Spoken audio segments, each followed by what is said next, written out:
الحمدللہ رب العالمین والصلاة والسلام علی سید الانبیاء والمرسلین اما بعد فاعوذ باللہ من الشیطان الرجیم بسم اللہ الرحمن الرحیم۔ الحمدللہ الحادی پروگرام میں اولاد سے متعلق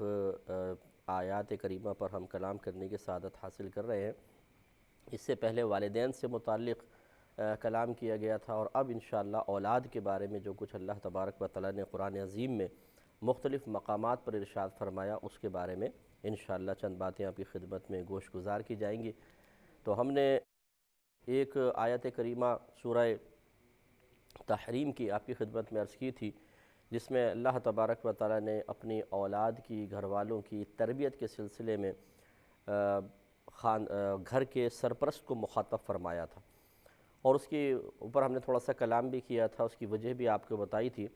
اس سے پہلے کہ میں اس پہ مزید اور کلام کروں، یہ سورہ انفال کی آیت نمبر 28 ہے۔ اس میں اللہ تعالیٰ فرماتا ہے کہ وَاعْلَمُوا، اور تم خوب اچھی طرح جان لو کہ انما اموالکم و اولادکم فتنۃ، کہ تمہارے مال اور تمہاری اولاد محض ایک آزمائش ہے۔ وَأَنَّ اللَّهَ عِندَهُ أَجْرٌ عَظِيمٌ، اور بے شک اللہ تبارک و تعالی اسی کے پاس بڑا اجر ہے۔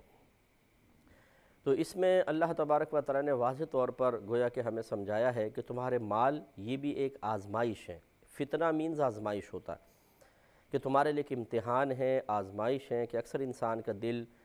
مال کی طرف مائل ہو جاتا ہے، اور جب اس کا میلان حد سے بڑھ جاتا ہے تو انسان پھر اس کی پرواہ نہیں کرتا کہ وہ حلال سے کما رہا ہے یا حرام سے، بس مال کی مقدار ملحوظ ہوتی ہے۔ اسی طریقے سے وہ جو مال کو روک رہا ہے تو کس مقام سے روک رہا ہے؟ جہاں خرچ کرنے کا اللہ تبارک و تعالیٰ نے حکم دیا وہاں سے تو نہیں روک رہا، کوئی پرواہ نہیں ہوتی، چنانچہ زکوٰۃ روک لیتے ہیں، فطرہ، قربانی وغیرہ، کوئی غریب واقعی مستحق ہے اور اس کی مدد کرنا قریب واجب ہے، اسے نہیں دینا۔ اور اسی طریقے سے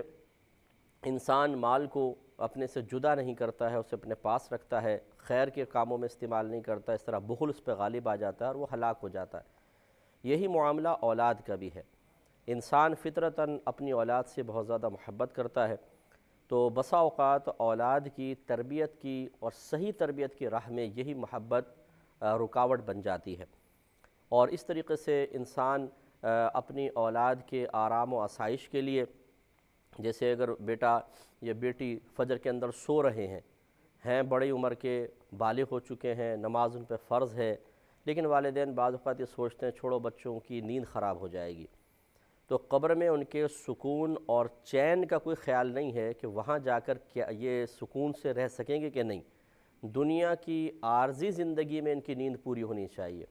انہیں ڈسٹرب نہیں کرنا چاہیے۔ یہ نہیں سوچتے کہ یہاں تو چند گھنٹے کی نیند یہ پوری کر کے زیادہ سے زیادہ فریش اٹھیں گے، زیادہ سے زیادہ، حالانکہ فجر میں جو انسان اٹھتا ہے وہ زیادہ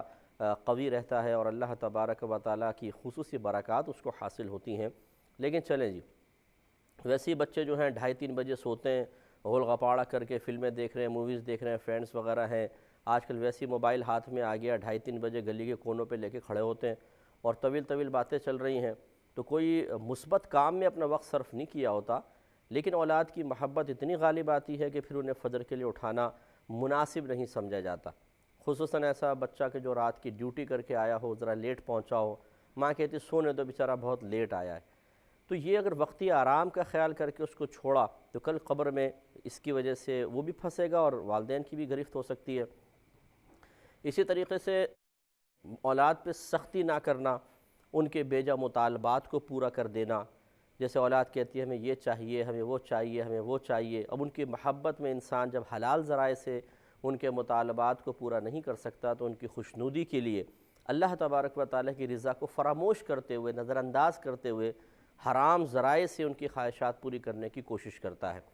لیکن یہ نہیں سوچتا کہ ایسی اولاد جس کی آپ حرام ذرائع سے خواہش پوری کر رہے ہیں وہ آپ سے مخلصانہ محبت کبھی بھی نہیں کر سکتی ہے، اس لیے کہ جب وہ اتنی خود غرض ہو چکی ہے کہ اپنے باپ سے حرام ذریعے سے پیسہ منگوانے میں عار محسوس نہیں کر رہی ہے، اور اتنی خود غرض ہے کہ انہیں پتہ ہے کہ اس حرام کے بدلے میں باپ کو موت کی سختیاں برداشت کرنی پڑیں گی، عذاب قبر بھی ہو سکتا ہے، میدان محشر کی ذلت بھی ہو سکتی ہے، جہنم میں داخلہ بھی ہو سکتا ہے، لیکن ان کو اپنی نفسانی خواہش پوری کرنی ہے، باقی باپ کی کوئی پرواہ نہیں ہے، چاہے وہ جہنم میں جائے، چاہے عذاب میں مبتلا ہو، چاہے میدان محشر میں رسوا ہو۔ اور باپ یہ سمجھ رہا ہوتا ہے کہ میں ایک موبائل لا کر دیتا ہوں، بچوں کے چہرے پہ پھیلنے والی مسکراہٹ یہ ثابت کرتی ہے کہ شاید یہ مجھ سے متاثر اور مرعوب ہو گئے ہیں۔ ایسی بات نہیں ہے، وہ حقیقتاً ایسے بچے اپنے والدین سے محبت نہیں کرتے ہیں، انہیں اپنے فائدوں سے محبت ہوتی ہے۔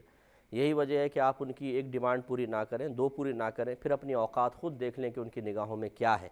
کوئی ادب نہیں ہوگا، کوئی احترام نہیں ہوگا، بدتمیزیاں کریں گے، سخت جملے بولیں گے۔ اس قسم کی اولاد کو اللہ تبارک و تعالی نے فتنہ اور آزمائش قرار دیا ہے کہ انسان ان کی محبت میں کبھی تو تربیت سے رکتا ہے، کبھی گناہوں کی دعوت دے دیتا ہے، کبھی گناہوں کی اجازت دے دیتا ہے، اور کبھی حرام کماتا ہے، اور کبھی کچھ تو ایسی اولاد جو ہے اسے ہی اللہ تبارک و تعالی اس آیت کریمہ میں آزمائش قرار دے رہا ہے کہ انسان کے اموال اور ان کی اولاد یہ ایک بہت بڑا فتنہ ہے، ایک آزمائش ہے۔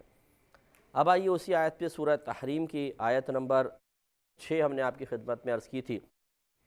کہ جب اللہ تعالیٰ نے یہ ثابت فرمایا کہ تمہاری اولاد تمہارے لیے ایک بہت بڑی آزمائش ہے، ایک فتنہ ہے،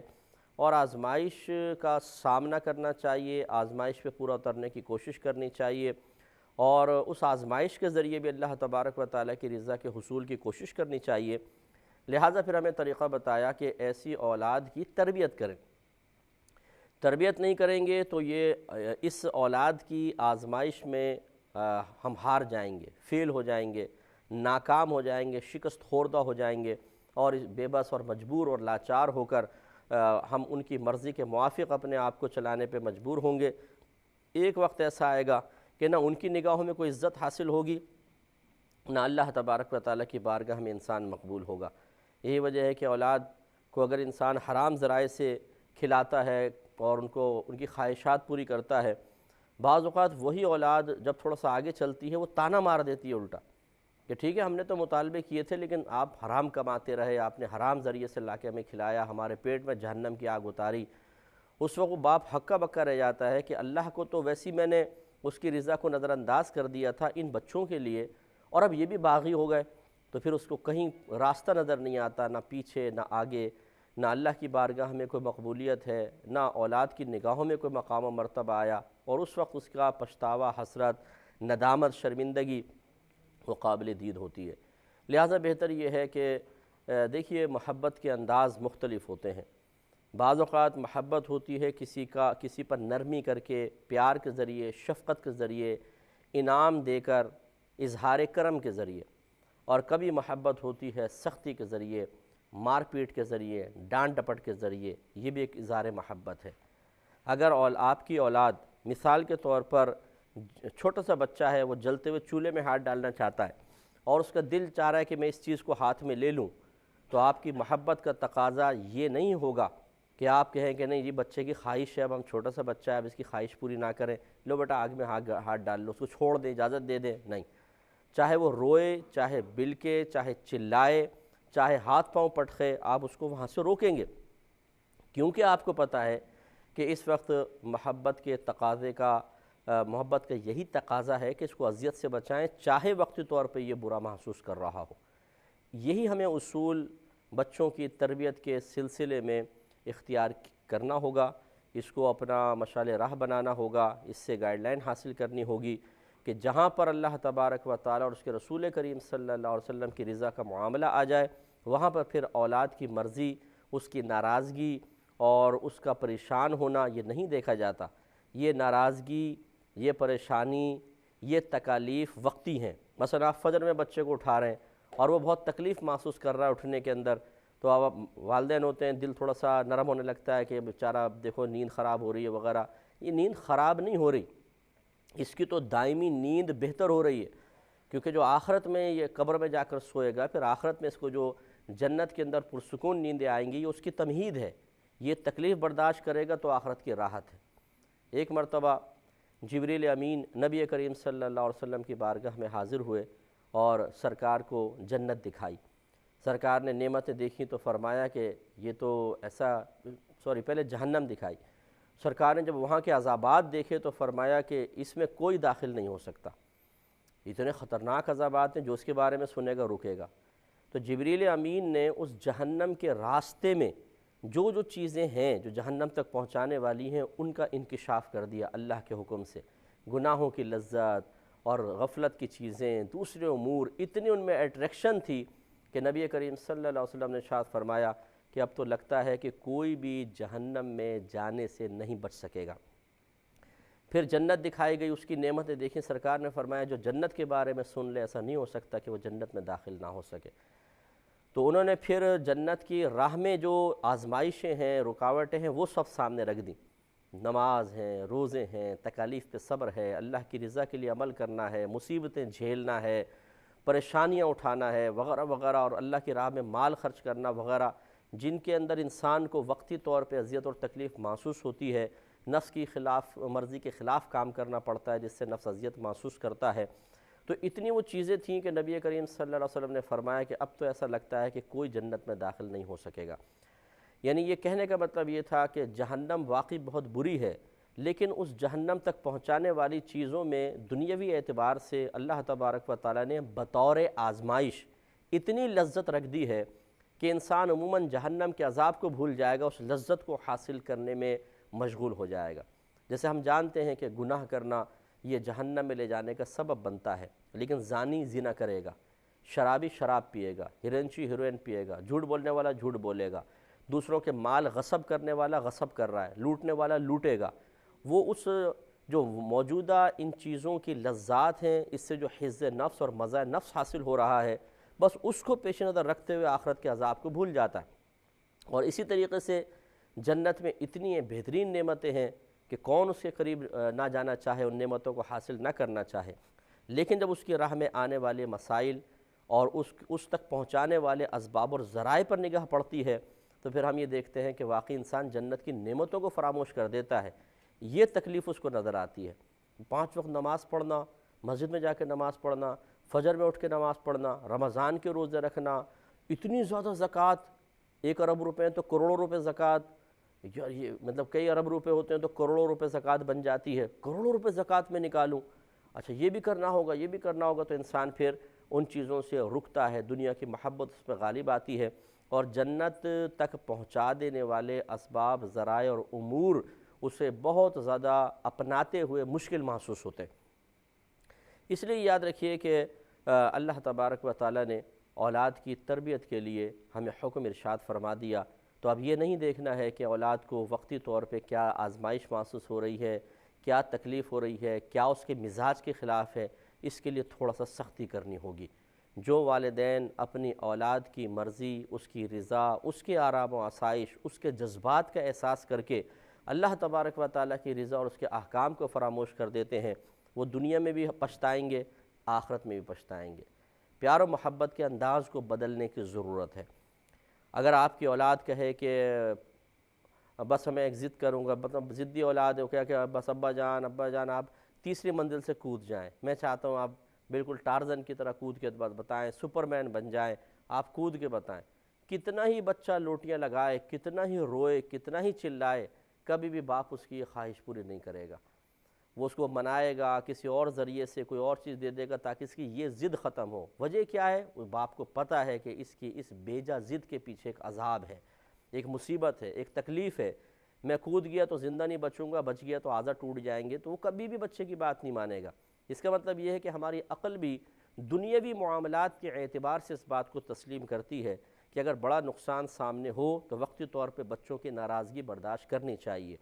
وقتی طور پہ بچے ناراض ہوں، وقتی طور پہ ان کا دل ٹوٹے، وقتی طور پہ وہ روٹھ جائیں، وقتی طور پہ باغی ہو جائیں، کوئی بات نہیں، ان کو منا لینا آسان ہے، اس تکلیف کو برداشت کرنا مشکل ہے۔ اسی طریقے سے یہی سوچ اخروی معاملات کے لیے کیوں نہیں کر لیتے کہ آج اگر ہم بچے کو اٹھا رہے ہیں، وہ فجر میں تکلیف محسوس کر رہا ہے، ہم اسے علم دین کے اوپر سختی کر رہے ہیں، ہم اس کو رمضان کے روزوں کا سختی کے ساتھ روزوں کی سختی کے ساتھ تلقین کر رہے ہیں، جس سے وہ اذیت محسوس کرتا ہے، تکلیف محسوس کرتا ہے، پریشان بھی ہوتا ہے، اس کی طبیعت میں اضطراب بھی پیدا ہوتا ہے، بے قراری پیدا ہوتی ہے، کوئی بات نہیں، کل اگر یہ چیزیں ہم نظر انداز کر دیں گے اور وقتی آرام کا خیال کریں گے تو کل عذاب سخت ہے، والدین کے لیے بھی ہے، اولاد کے لیے بھی ہے۔ اس لیے دیکھیں اب اللہ تبارک و تعالیٰ نے ارشاد فرمایا، یا ایھا الذین آمنوا، اے ایمان والو قو انفسکم و اہلیکم نارا، تم اپنے آپ کو اور اپنے گھر والوں کو یعنی اولاد کو بھی بچوں کو جہنم کی آگ سے بچاؤ، وقودها الناس والحجارہ، جس کا ایندھن آدمی اور پتھر ہیں، علیہا ملائکۃ غلاظ شداد، اس پر سخت طاقتور فرشتے مقرر کر دیے گئے ہیں، لا یعصون اللہ ما امرہم، اور وہ اللہ تعالیٰ کی جس چیز کے بارے میں اللہ نے ان کو حکم دے دیا اس میں اللہ کی نافرمانی نہیں کرتے ہیں، وَيَفْعَلُونَ مَا يُؤْمَرُونَ، اور وہ وہی کرتے ہیں جس کا ان کو حکم دیا جاتا ہے۔ میں وضاحت کر چکا ہوں کہ یہ فرشتے ایسے ہیں کہ ان میں رحم کا مادہ رکھا ہی نہیں گیا۔ یہ اگر کسی کو مار رہے ہیں، عذاب دے رہے ہیں، جلا رہے ہیں، اس پہ سانپ اور بچھو مسلط کر رہے ہیں، آدمی چیخ رہا ہے، چلا رہا ہے، اس کی آنتیں باہر نکل رہی ہیں، آنکھیں پھٹ کے باہر آ رہی ہیں، زبان لٹک گئی ہے، ہونٹ سوج کر 20 سر تک پہنچ گئے ہیں، اور آنتیں کٹ کٹ کے جسم سے باہر نکل رہی ہے، جیسے کہ سرکار صلی اللہ علیہ وسلم نے عذابات بیان فرمائے، لیکن ان فرشتوں کو ذرہ برابر بھی قلب میں چونکہ رحم رکھا ہی نہیں گیا، ان کا وہ ہاتھ رکے گا نہیں، جو اللہ نے حکم فرمایا ویسے وہ عذاب دیتے رہیں گے۔ تو یہ سمجھانا بھی اللہ تبارک و تعالیٰ نے آگے ان فرشتوں کی ایک منظر کشی کر کے اور عذاب کی ایک منظر کشی کر کے سمجھانا چاہا ہے، اس کا ارادہ ہے کہ آج اپنی اولاد کی تکلیف کو برداشت کریں اور اسے نظر انداز کریں، اللہ تعالیٰ کی رضا کو ملحوظ رکھیں، ورنہ کل جب اس جہنم میں جائیں گے وہ تکلیف برداشت نہیں ہوگی اور وہاں پر کوئی پھر رحم نہیں کرے گا۔ اگرچہ یہ عذابات بڑے بڑے سخت عذابات انشاءاللہ کفار کے لیے ہوں گے، مسلمانوں کے لیے نہیں ہیں، لیکن بہرحال ہمیں خوف محسوس کرنا چاہیے۔ اگر اللہ تعالیٰ ہمیں جہنم میں ڈال دے گا تو کس قسم کا عذاب ہوگا، بہرحال یہ تو اللہ ہی بہتر جانتا ہے۔ ویسے جو اکثر احادیث میں عذاب ہیں وہ کفار کے لیے بیان ہوئے ہیں، لیکن ہیں تو جہنم میں۔ اگر خدا نخواستہ یہ بھی ہو سکتا ہے کہ ہم اولاد کو ایسے ہی چھوڑ دیں، ان کی تربیت کا اہتمام نہ کریں تو وہ اولاد کفر میں مبتلا ہو جائے۔ کتنے لوگ ہم نے دیکھے ہیں ایسے ہماری زندگی میں گزرے ہیں کہ جنہوں نے اپنے مذہب کو تبدیل کر لیا ہے۔ یہ وہی لوگ ہیں، وہی اولادیں ہیں جن کے ماں باپ کو یہ شعور ہی حاصل نہیں تھا کہ اپنی اولاد کو کچھ مذہب بھی سکھا دیتے۔ اولاد از خود فیصلہ کرتی ہے کہ ہمیں غیر مسلموں سے دوستی بھی رکھنی چاہیے، ان کے ساتھ اٹھنا بیٹھنا چاہیے۔ وہ مسلمانوں کے پاس بیٹھنا پسند نہیں کرتے، دوسروں کے پاس جاتے ہیں اور اپنے دین کے لیے بے پتہ نہیں ہوتی۔ نتیجہ نکلتا ہے جب دوسروں کے ساتھ بیٹھتے ہیں، ون سائیڈ دلیل سنتے ہیں، ون سائیڈ اندر کی باتیں سنتے ہیں، وہاں کی آزادی دیکھتے ہیں، اپنے مذہب کی بات سختیاں ان کے پیش نظر ہوتی ہیں تو اس میں اٹریکشن محسوس ہوتی ہے، اور آہستہ آہستہ جب اپنا مذہب کی کوئی تعلیم ذہن میں نہیں ہوگی، کوئی ایمان کی حفاظت کرنے کا مواد ذہن میں موجود ہی نہیں ہوگا تو پھر سیکنڈ سائیڈ کے دلائل اثر انداز ہونا شروع ہوتے ہیں اور آہستہ آہستہ انسان دوسری طرف کنورٹ ہو جاتا ہے۔ تو یہ اس حد تک پہنچانے والے کون ہیں؟ وہی والدین ہیں جو غافل رہے کہ اولاد کو جی یہ بھی لا دو اور وہ بھی لا دو اور یہ پڑھا دو اور وہ پڑھا دو، باقی مذہب کی کوئی توجہ نہیں کی۔ آج اولاد کا ایمان گیا، کل یہی اولاد ہوگی جو میدان معاشر میں ان والدین کو پکڑ کے جھنجھوڑ رہی ہوگی اور ان کو برا بھلا کہہ رہی ہوگی۔ اس پہ انشاءاللہ کلام جاری رکھیں گے، لیکن